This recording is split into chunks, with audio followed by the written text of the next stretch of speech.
Okay, hi guys, welcome back for another Fast Panda transmission, where the Claw and I talk about what we've been up to during lockdown while we can't roll dice in anger. We're definitely calling them transmissions then, yeah? That was your idea, and I'm quite happy to stick with that because it saves me on thinking. Okay, oh yeah, and hello everybody who's listening, watching, or whatever you're doing. So first thing we wanted to do was thank everyone who's subscribed to the channel. I personally was staggered by the number of subscriptions we've had in the first week. I didn't think that many people wanted to watch me make an idiot of myself on YouTube. So thank you all very much.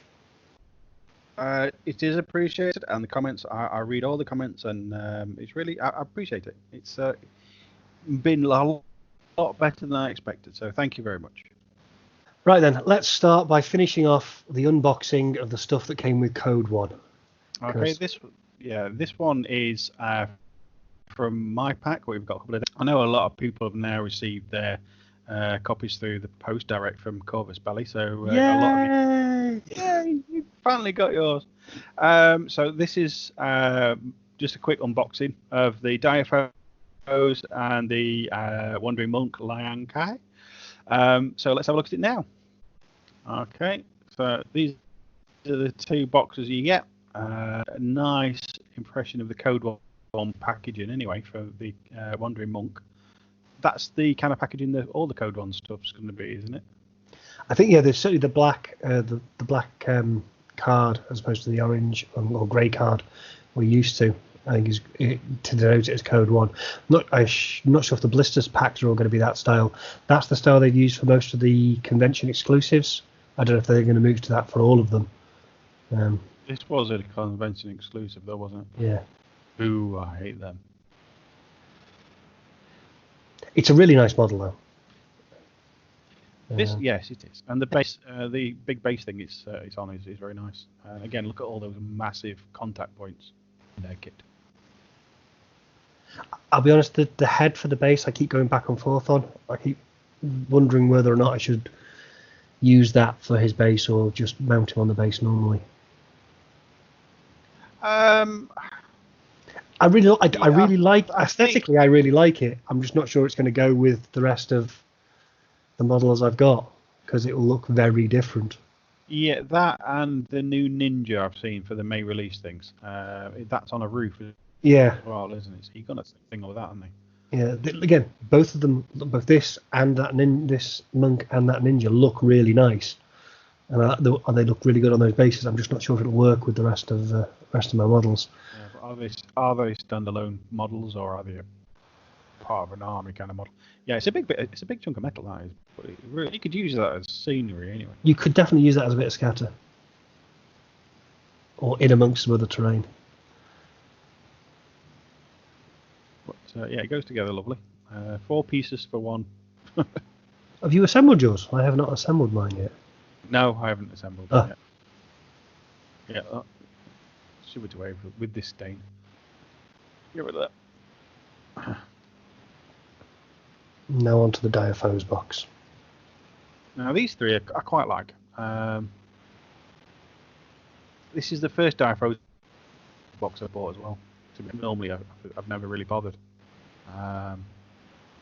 But with this and the free Wandering Monk, I just thought, well, foolish not to. When you bought that, you got 2 extra free models, didn't you? You got the effectively, the ninja, with spine and the Wandering Monk. So you're kind of doubling your models, essentially. A one-piece HVT. Similar pose to one of the other HVTs, but the face is the head and face are very different, and it's like the Eugene guy from the Outrage comic, which I don't know if you've ever read. You do, yeah. Yeah, I have. Yeah, you got it, haven't you? Of course you have. You've got Knauf. Look at it. Adil, he went together beautifully. Just the 2 arms go clink clink.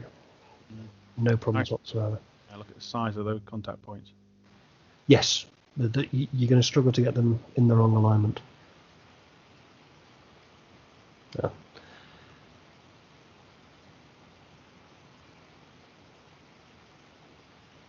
As you're about to prove.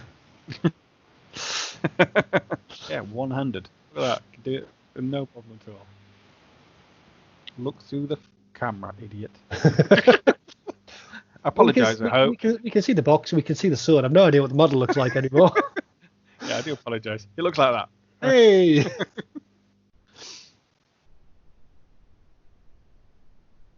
Sometimes you forget to look through the camera and actually get excited. Yeah, this guy, he really is chunky fella. Gunnar Lundmark. Yeah, Gunnar Lundmark.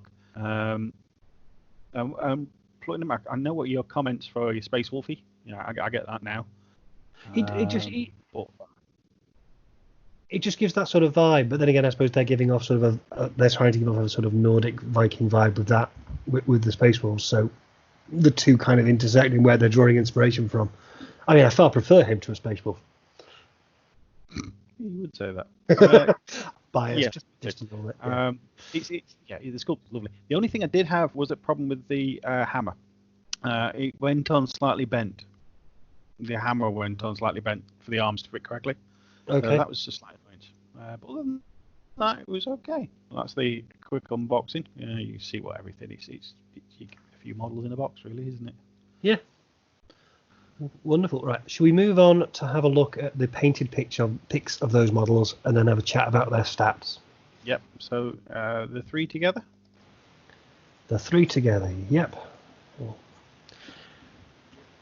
Again, very pretty. Very pretty.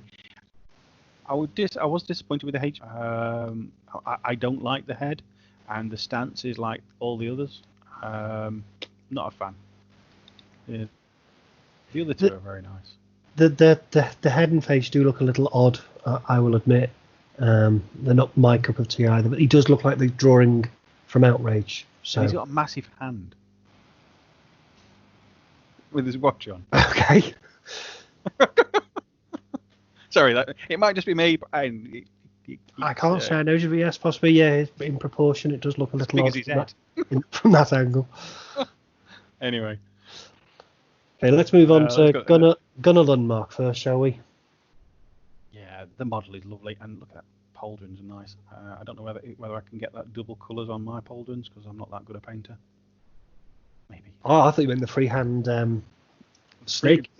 Yeah, or the war paint on his face. Is that war paint, or is that a scar and it's actually modelled on? I haven't looked that closely at him. I'm looking now. Reaching over, picking him up. There's no scar there. Okay. No scar there. He is a lovely model. He is. He's very nice, and he's got the pelt. He's got a pelt going down his cloak on the back and all that kind of stuff. And I much prefer that hammer to the ones on the Tartary models. The rockets attached to the top of a hammer don't do it for me. No, that's just a big hammer with. It's just a big hammer. Should you have a quick look at his stats then? Yeah, let's have a look at it. Stats. So he's not a specialist. Oh no, he has specialist operative, so he can't do any of the weird classifieds that require engineers, doctors, etc. But he can claim objectives. He's a bit of a close combat monster with that berserk, natural born warrior. 23 close combat. 23 close combat. Yeah. I have the same problem with him as I have with the other two. He's a lot of points for a one wound model. With no. He's got dogged, but shock will still put him down. Yeah. As things currently stand with M3, assuming that doesn't change moving forwards. So he's 38 points is quite a lot for something that can be taken out with one shot. But the rest of his stats are nothing to sniff at that. Close combat, decent physique, climbing plus so he can get around the board nice and quickly. Extra order. Extra order? Yeah, he's frenzied. So yeah, once he's inflicted a wound, he'll become impetuous, which again doesn't help his survivability. Run forward, kill things, shout a lot. Yeah. Nice array of weaponry. Multi-rifles, underrated in my opinion. He's got the direct template with the chain colt, and then he's got a variety of close combat weapons. I mean, I think between the trench hammer and the shock close combat weapon, he can do DA armor, double action armor piercing, or shock, depending on how the mood takes him. Yes, he is a close combat monster, isn't he? Definitely. Yeah, not to the extent of some of them, but yeah. I think if you've got a nice, large, built-up bit of terrain, I think he will. I think he'll be fine. Yeah, he'll excel on tighter boards. On a loose board where you've got long fire corridors, I don't think he's going to be very good at all. So he needs to be in that terrain, and he needs to be jumping out at people. And he needs to watch out for direct template weapons coming back at him. Because you say that one wound. It's a lot of points for a one wound model. Yeah, 38. You get a couple of decent ones with that. Yeah, you could get 3 Zenshi. Or 3 Fusiliers. Yeah, Fusiliers now. Yeah, sorry. You've switched hyperpowers, remember. Oh, yeah. So, yeah, you can get 3 Fusiliers quite easily for that one. So you got 3 wounds. But, I mean, I'll still probably, when I get around to doing the Pano side of things, I'll still probably use him because he's such a nice model. Yeah, and I can forgive him. Yeah, I can forgive him his points cost because he looks pretty. So that's gonna done with. Let's move on to Adil Mehmet. The shot of him on his own.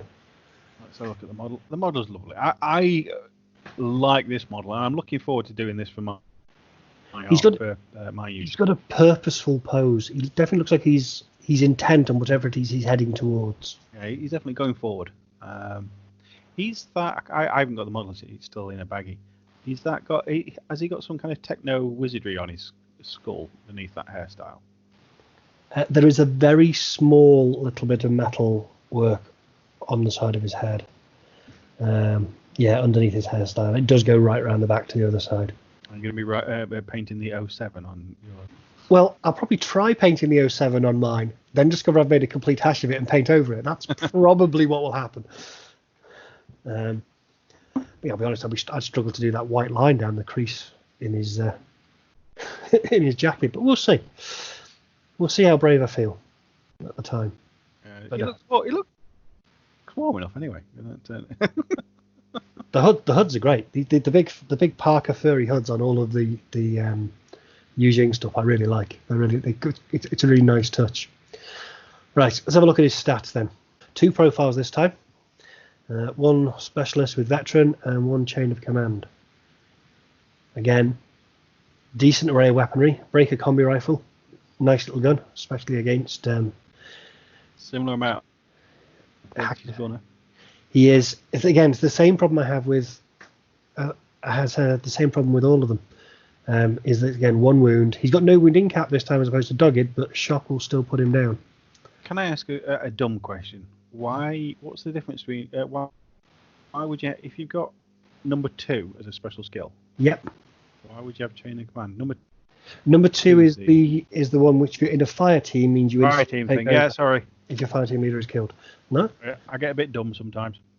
Again, I like the profiles. I'm not convinced by the price. I mean, monofilament close combat weapon, great. Especially combined with that close combat of 23 and the martial arts level 3. I mean, he could be a tag's worst nightmare. But he's got no way of getting across the board quicker unless he's in a fire team. And he's that 1 wound. He's got less armor as well than the fella, so he'll go down easier. But yeah, 2 profiles, both specialists. Chain of command is nice to have. I think I would like this guy. He's got the break combo rifle, which is nice. So he's going to be in a building. He's going to be shooting out of a building. So keep him safe. He's not going to be running around down the centre of the board, is he? Well, you see, I think he might work quite nicely in a mobile fire team because the breaker combi likes to be close. He's got 2 nanopulsers, so if he's in a fire team, that'll make it up to 3 small templates you could place with him, which go straight to BTS.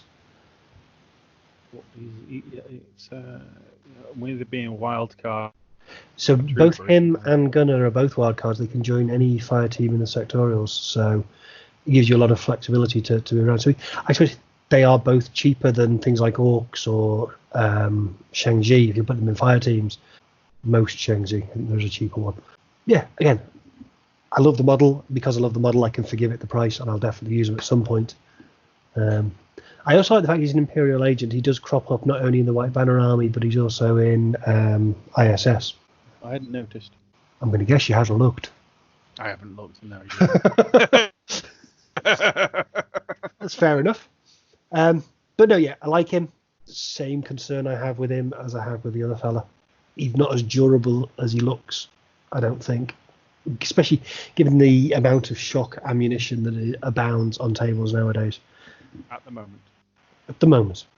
I can only speak for how things stand at the moment. I don't have a crystal ball. And there's enough people speculating on N4 as it is. Yeah, I'm not doing that. Okay. And the last one in the box was the HVT, which you already know my opinion. He's got a big hand, and his face looks funny.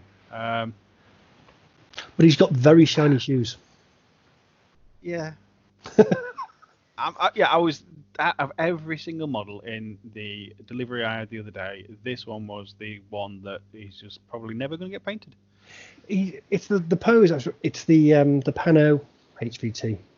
Is the Pano one, or is it the O12 Commissioner? One of them. Both of them maybe have the same sort of pose. No, it's the O12 High Commissioner, isn't he? With his... The O12, yeah.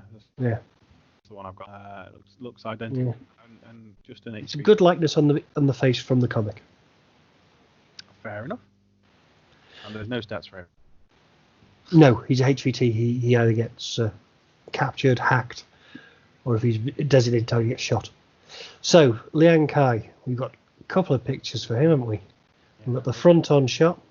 And the slightly sideways. And then the slightly sideways shot. It's a great pose. It is, and I know what you mean about the base, but if you're not using that base, you got aesthetically, I really like the base. I do really like that head.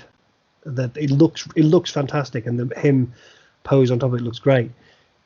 It's just if I sit that then next to the rest of my army, I think it might look a bit odd. But that's always the problem with when you've got tactical rocks or whatever you want to call them on the bases. If it doesn't fit with the rest of your basing style, it can look a bit out of place. Yeah. But to be fair, I have got rid of the kind of like snow swoop from a knight that should have been based with. I've got rid of that because I didn't like it. You've got a giant bit of slate instead. She's just on a larger bit of slate. Yeah. So for me, that looks better. So sometimes it works. I don't know. But yeah, again, he looks really cool from the sideways on shot. Looks awesome. He really highlights that cybernetic arm he's been given. Yeah. He's also got the tag sword. What's it? The hooked sword. Yeah. Well, he'd possibly look a little out of place if he had the tag's actual sword. He'd probably also need both hands. Okay, on to his stats then. Liang Kai, Wandering Shaolin Monk. What do you think? Marital Arts level 4. That's nice. Burst 2. Yeah, Burst 2 in close combat. Can be very nice. 23. Still only got one wound, but he's a lot cheaper. He is a lot cheaper. He's got a lot less armor though. He does have mimetism, and he's got forward deployment, so he gets to deploy a little further up.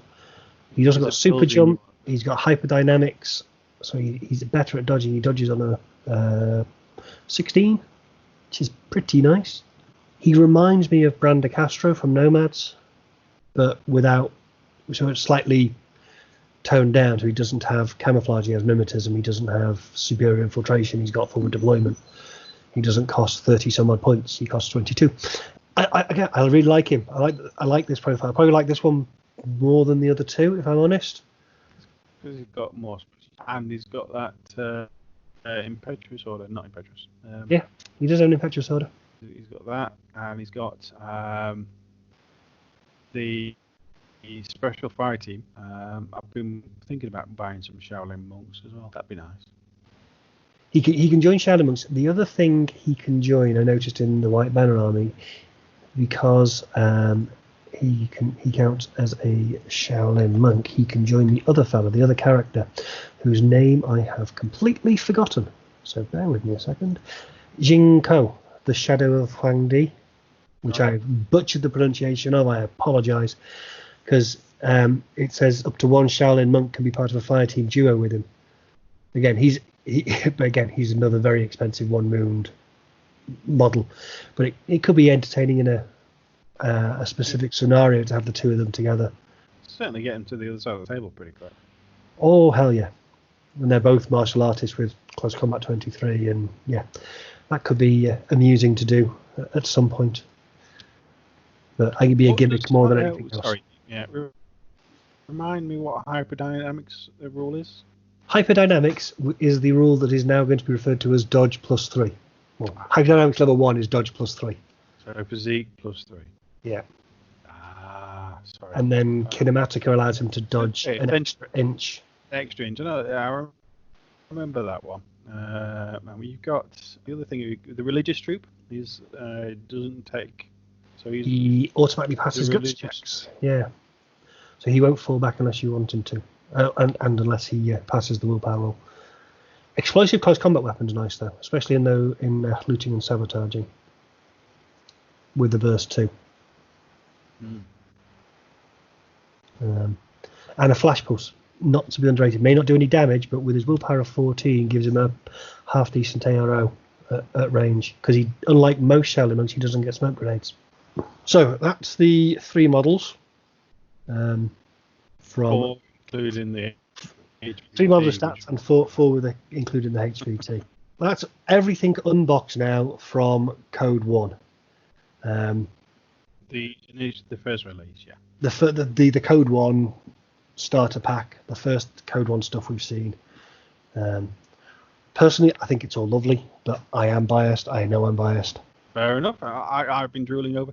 I've been sat working from home, and the hospitaller has just been looking at me, and I've fallen in love with that model. I really have. To the stage where I don't paint it. Oh, I don't know if that's a good thing or a bad thing. You can't use him unless you paint him, though. So I know. Let me look at his stats, then I'll take a good thing or a bad thing. I don't want to mess up the paint job either, so yeah, I have to work up some courage. I'm painting Fusileers at the moment. Right. That's okay. It's okay if you mess them up. You're going to have hundreds of them. Yeah. What we're going to do now is we're going to drop in a couple of pre-recorded little video segments of what I've been working on and what the Claw's been working on. And once those have finished playing, we will come back and we're going to have a little chat about how we both got into the hobby and into Infinity specifically. So enjoy laughing at what we've been up to, and see you in a minute, guys. Hi guys, Stormshroud here. So let's have a look what I've been working on during the lockdown. In the last couple of days, the focus has definitely been on all these lovely new models from Operation Kaldstrom. They've all gone together, they're all undercoated, a little bit of paint starting to go on them, not a lot of progress yet. That is definitely the focus of the next few days. Have finished the HVT for my Yu Jing. Quite pleased with her, she's come out quite nicely. Still need to finish the snow effect on her base. Also done Sunzai. Quite like him as well, quite like the coat, it's come out quite nicely, bit of colour. And the HMG wielding Dao Fei from Beyond Ice Storm, who probably could do with a little bit more of a splash of colour, but yeah, I'll think about that and come back to it. There's a few other Yu Jing models I've been playing about with, the Hsien with HMG, a Crane Agent which came as a pre-ordered model with one of the books, can't remember which, Tiger Soldier, and the new Zencha Sculpt with the submachine gun. I do think that's a really nice model. Also a couple of bits of scatter terrain, mainly to block up roads on our city maps. I like it when the bit of a vignette, a bit of a story with the terrain rather than just being abandoned for no reason. So these are all from Antonosti's workshop. These two at the back are called What a Shunt, and it's 2 separate pieces with a bit of crumpled metal. They're not from their Infinity range, they are from their Apocalypse range, but I kind of like them. And this one's just called Flipped Car. So yeah, they'll break things up. They've got a few barriers, like hazard barriers that obviously police will put around the car crash just to create a bit more of a scene. And yeah, this is my workspace, a bit more organised than Claw's. Everything has a place. Not that it helps me. I'm still capable of defiling the models no matter how organised I am. Alright guys, stay safe and let's see what the claw's been up to. What have I been doing this last week? Well, I've slept a couple of times. I've had lots of apocalypse snacks.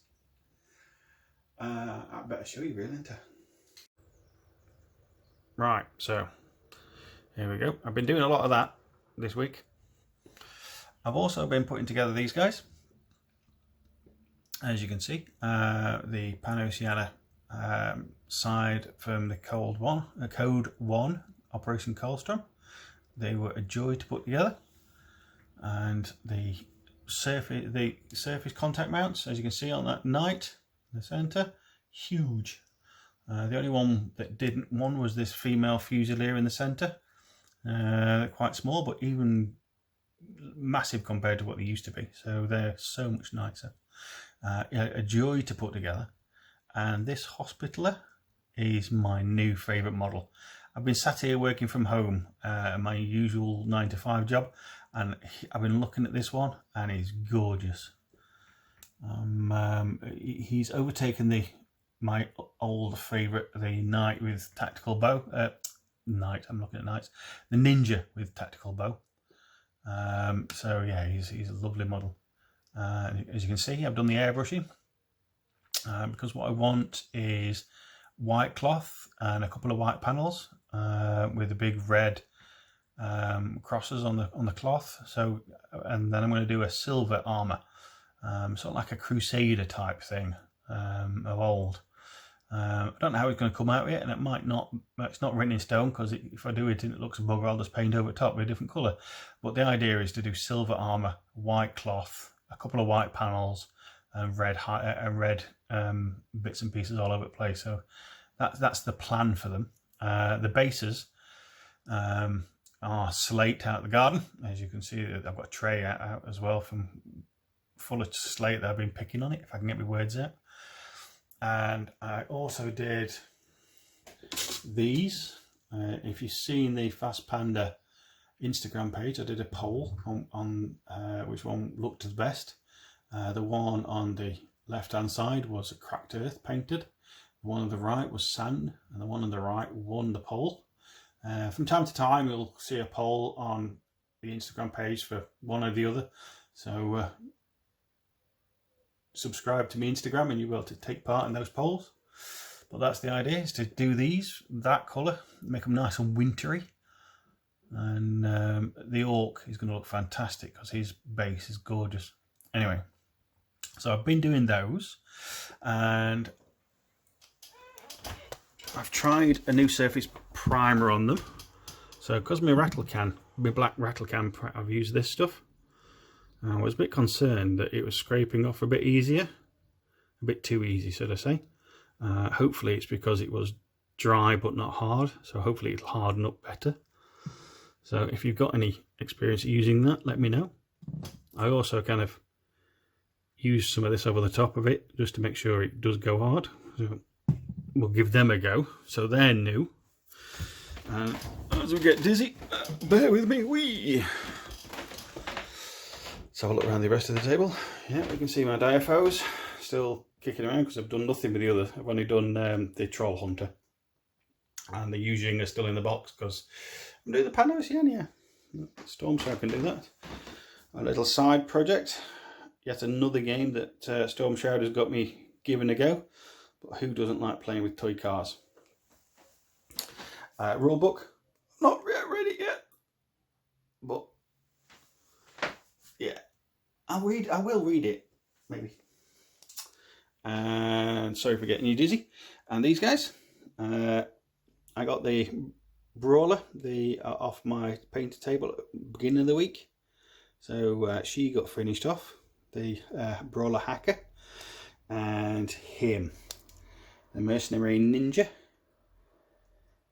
Got built, painted, based, done on the shelf.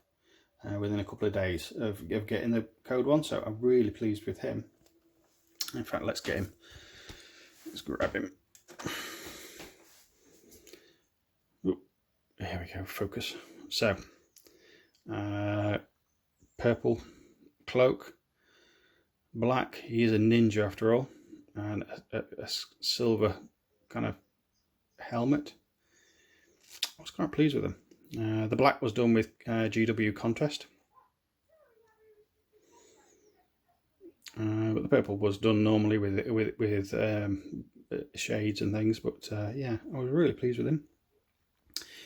His base has been done at industrial rusty to match the rest of my mercenaries, because I'm sure he will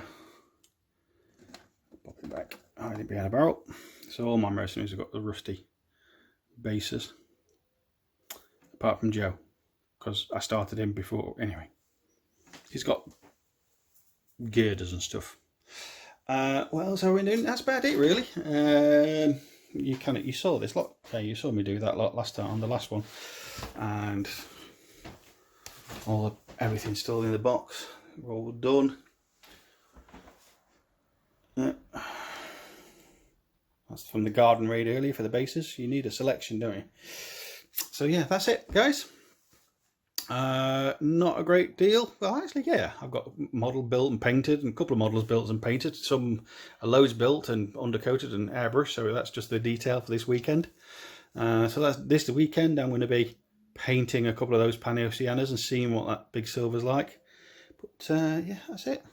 So, how did we get into the hobby is one of the common questions that we all kind of go through at a certain point. For me, it goes back to when I was a kid, as everybody. I was probably about 10, 11 when my big brother was playing D&D, and he came back with some small metal figures, and really kind of grasped my imagination of the metal models and things like that. And then because I saw him and his friends playing with them, I wanted to get in with it. So that's when I started picking up the small miniature games, just D&D to start off with, but moving small figures on a dungeon map kind of stuff with some friends. But then it kind of went into this new game that was released called Rogue Trader, which was the same thing but with sci-fi miniatures. And sci-fi was where it was at for me. I've always loved sci-fi. So when that came out,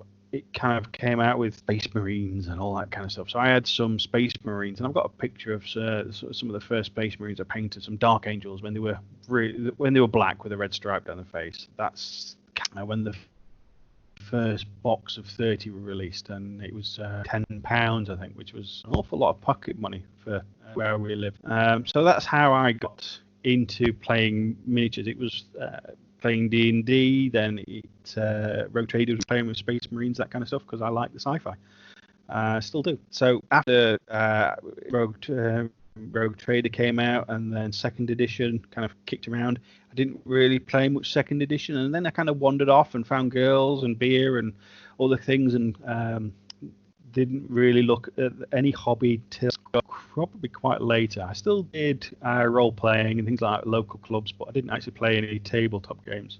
Then it all kind of died a death when I got into beer and girls, really, for a long time. And then back in 2005, which seems a long time ago now, when my dad died. Yeah, 2005. When my dad died, and I wanted something to take my mind off things. And I remembered painting the miniatures and things like that. So I picked up another box and some paints and a paintbrush and kind of Battle for Me Crag, I think it was, in 2005. So I picked up a copy of that from eBay and started painting, and got back into it and hobby-wise. And then I got into a forum, and there was another guy who lived not far away from me. And I contacted him, and we started going playing 40k. That was you, wasn't it, Stormshroud? It was. Yeah, back in 2005. So that's when I got back into 40k. Couldn't even tell you what edition it was, wasn't it? Fifth edition, I think. Yeah, edition, fifth. Yes. Yeah, fifth edition. And then from there, you kind of we got introduced into other different gaming formats. Dystopian Wars. There's a backstory there. We'll go into another day.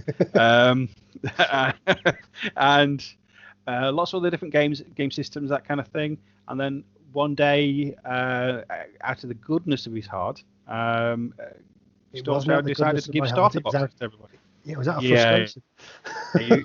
you're scheming. You gave everybody a starter box and said, "Here you go, paint this up and have a go." So I did, and I've been playing Infinity ever since. You wouldn't believe it, but yeah, we've been playing Infinity quite a long time now. So that's really my backstory. Not really much. It's just the usual. Started something simple, left for beers and girls, came back for something simple, then progressed into this great game that is Infinity.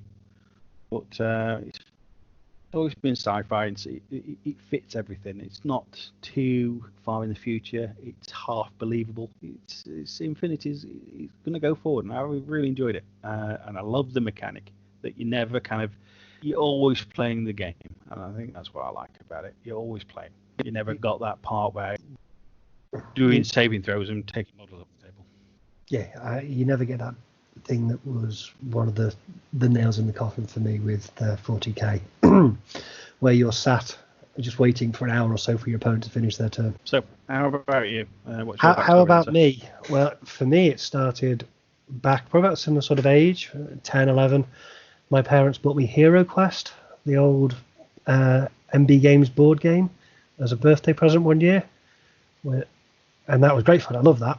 And then, so next year, they foolishly bought me what was at the time this Skeleton Army box set from Citadel Miniatures, where for the bargain price of £9.99, you got 30 skeleton foot soldiers, 8 horsemen, and a chariot. I daren't look how much that would cost the equivalent nowadays from GW. But that was it. I was hooked. They'd created a monster. So yeah, for a good number of years, mainly because there wasn't a lot of other options around at the time that certainly that you were aware of. I played Fantasy Battle. I played 40k through several editions, through Rogue Trader, the Blood Angel box with the Gretchen Caltrops with the spiky helmets. Took a bit of a break from the hobby whilst I was at uni and shortly after. Got back into it again with 40k, but it was the rule sets that I was interested in, so I started picking up rule sets for lots of different games as they became more and more apparent. Dystopian Wars, Flames of War, etc., because I liked looking at how different companies and different people had gone about solving the same sort of problems in Total War games, how to create a game that plays fast but still has fields of realism and so on and so forth. And I ended up picking up the Infinity First Edition rulebook because I thought the models looked really interesting, and it was kind of that anime, manga, cyberpunky type look, which I really love. I've been playing Shadowrun for more than 20 years now. Oh dear God. And that first edition rulebook was great. You were going through it, and I could sense that there was a great game in there, but the translation from Spanish to English was, I'll go with poor. Poor would be a kind word for it. It was deciphering that rulebook took some going at times. You were trying to cross-reference different pages to work out things like, oh, a multi-spectral visor lets you see through smoke. It does? How do you know that? Well, if you look on this page here, in this paragraph, and then on this page here, in this paragraph, hey! And I tried to persuade somebody to give it a go, but I wasn't having any luck. And then when second edition rolled around and was a big improvement, and the language was cleaner, still not great, but it was easier to understand. You could see that there really was a good game in there. So yeah, I cheated. I saved up my hobby budget for a few months, and I bought all the group a different starter box, and basically said, "There you go. I bought you some models. You've got to try it now." Which I admit was cheating, but it worked, kinda. Yeah. And then obviously stuck with it through third edition, which, if you go back and look at the first edition rulebook to the third edition rulebook, the difference in the language is astounding. It's so much cleaner in M3. Hopefully we'll get more of the same moving forward. But yeah, that's how I got into the game, and I've sold almost all, I think I've still got some Lizardmen kicking about somewhere of my GW stuff to fund my Infinity habit and my Infinity Terrain habit. Yeah, that's a completely different avenue, isn't it? Infinity Terrain habit. I'm loving that, to be honest, the infinity terrain. But yes, I've still got all my GW.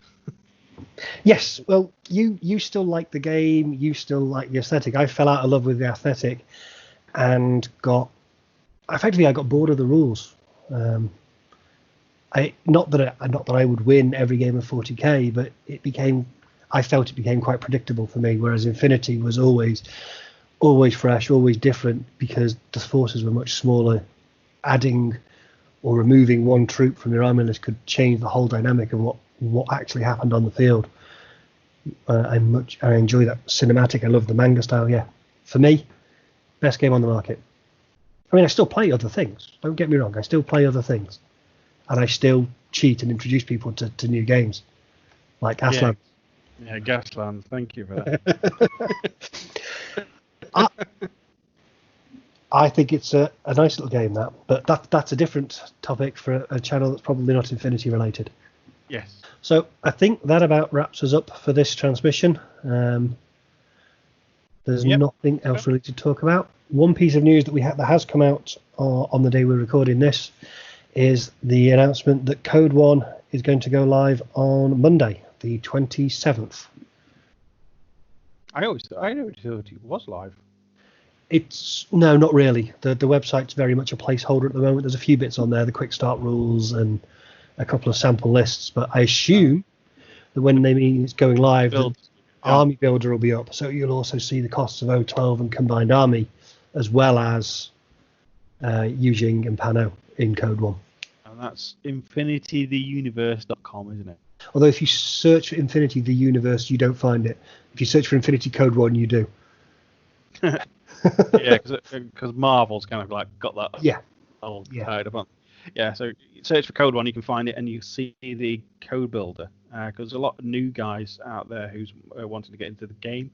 Probably an ideal place to kind of have a play and that kind of thing. I will have a poke around on that. I might even read the rules. For the one of these we do next week, Claw, I'm going to have a pop quiz for you. I'm going to see how much of the rules you've read. Why are you doing this to me?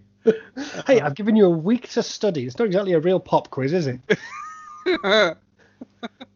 Yeah, but I've got to. I want to paint this weekend. I'm painting this weekend. Okay. I'm doing my Fusiliers. I'm sure you'll have some reading time. I'll try and post some more pictures on Instagram of me painting. But I wanted to get some painting, get my colour scheme down for this Winter Force.